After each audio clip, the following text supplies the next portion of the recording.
Hello friends, welcome to my channel Odia flavours पे मधु आसंत आज बनवा सुजी मुआ पिठा। एबे आम गोटे गिना आम नहीं सुजी स्वाद अनुसार लुण एबे आम गोटे कप क्षीर को एमती आम सुजी रे पकेकी ताको आस्ते आस्ते गोलेबा।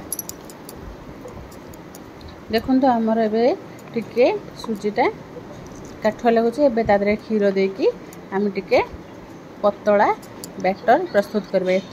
एते पतला करबेनी। एबे आम टिके तादरे बेकिंग पाउडर पकेदेबा। बेकिंग पाउडर पकेके ताको एबे घुरेबा पई घुरेकी रखिदेबा। एबे कोन करबे हम गोटे गिना नडिया नै जाइछो तादरे एबे हम 2 चम्मच गुड़ नै जिबा। गुड़ नैकरी हम एबे भलो से गोटे पूरा प्रस्तुत करदेबा। देखंतु एमती हम चकटिके भलो भाबे कर देछो। एबे हम 10-15 मिनिट परे हमर देखंतु बैटर पूरा फुली जाइछि। एबे कोन करबा हमें गिना नै जिबा। छोट छोट गिना रे एमती तेल लगे देबा। तेल लगेकी देखो भल भाव तेल लगे देबा।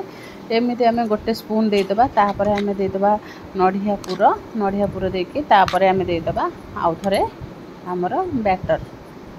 एमती आम देकरी तैयारी करिबा सुजी मुआ पिठा। एमती ताको टिके ठप ठप करी बाडे देबा। बाडे देला परे तार एयरटा भल से नै जिवो। एमती आम सबू प्रस्तुत करदबा सुजी मुआ पिठा।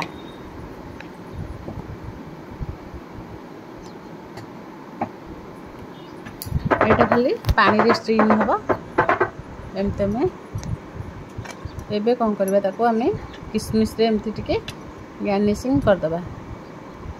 किशमिश रे टिके गार्निशिंग करदले हमर पिठाटा भलो आसी जिवो। देखंतु हमर बहुत बढ़िया से मुआ पिठा उडा सब रेडी हो जाइछि।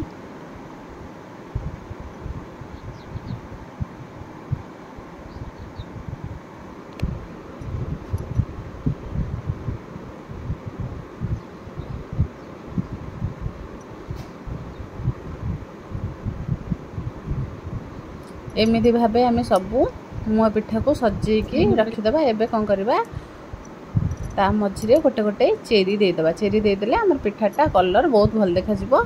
एबे आम कोन करबा गोटे कढ़ई रे आम 2 ग्लास पानी की पूरा फुटीबा पई छाडी देतेले। एबे एइधरे आम स्टीम दबा। देखंतु गोटे थाली थोई दिली। थाली देरे आम सबू पिठा को एमती थोई देबा। थोईकी ताको घोड़े देबा। घोड़े दिला परे हमर कोन हबो देखंतु हमर पिठा बहुत बढ़िया कलर आसी जाइछि।